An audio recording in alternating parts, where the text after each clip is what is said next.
Monsieur le maire, mes chers collègues, aujourd'hui, en proposant d'accorder la citoyenneté d'honneur de la ville de Paris à Narges Mohammadi, nous faisons bien davantage qu'honorer une femme au courage exceptionnel.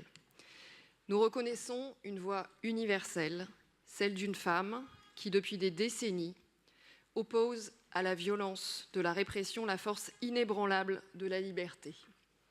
Mais à travers elle, c'est aussi au peuple iranien, et tout particulièrement aux femmes iraniennes, que nous voulons adresser notre soutien, notre respect et notre solidarité.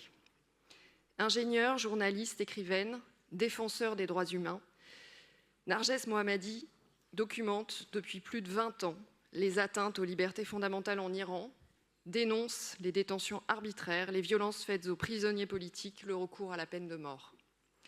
Elle lutte aussi contre le voile imposé aux femmes, car pour elle, le hijab obligatoire est la source principale de domination et de répression dans la société, visant à maintenir et à perpétuer un gouvernement religieux et autoritaire.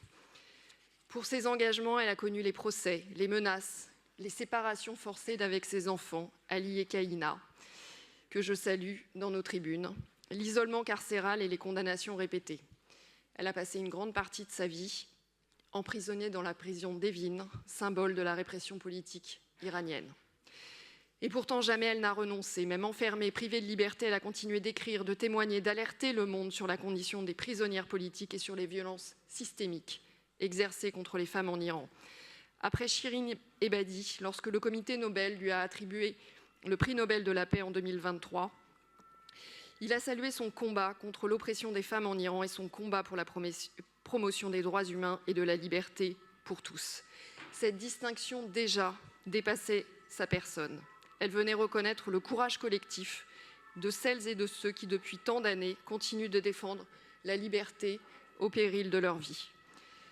Car derrière le nom de Narges Mohammadi résonne un mouvement plus vaste, résonne le cri de femmes, vie, liberté, résonnent les manifestations déclenchées après la mort de Mahsa Amini, résonne la détermination de millions d'Iraniennes et d'Iraniens qui demandent simplement ce que tout peuple devrait pouvoir espérer, vivre libre, vivre dignement, vivre sans craindre la prison, la torture ou la mort, pour une parole, un vêtement ou une conviction.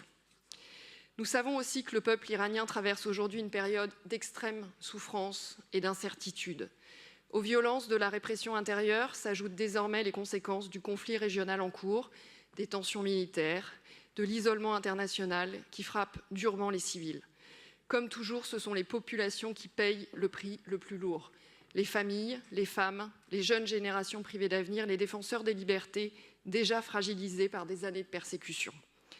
Et à cette heure, aucune perspective d'apaisement durable ne semble encore se dessiner. Dans ce contexte, notre responsabilité est de ne pas détourner le regard.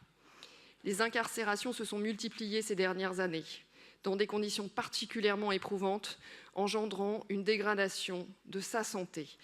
Le 2 mai dernier, Narges Mohammadi a été admise à l'hôpital de Téhéran pour y être soignée. Attribuer la citoyenneté d'honneur à Narges Mohammadi, c'est affirmer que Paris demeure fidèle à sa tradition d'accueil des consciences libres et des combats universels pour les droits humains. C'est dire à celles et ceux qui luttent en Iran qu'ils ne sont pas seuls. C'est rappeler que les libertés fondamentales ne sont jamais des affaires intérieures. C'est reconnaître qu'aucun régime ne peut durablement faire taire un peuple qui réclame sa dignité. Et c'est enfin affirmer une conviction simple mais essentielle.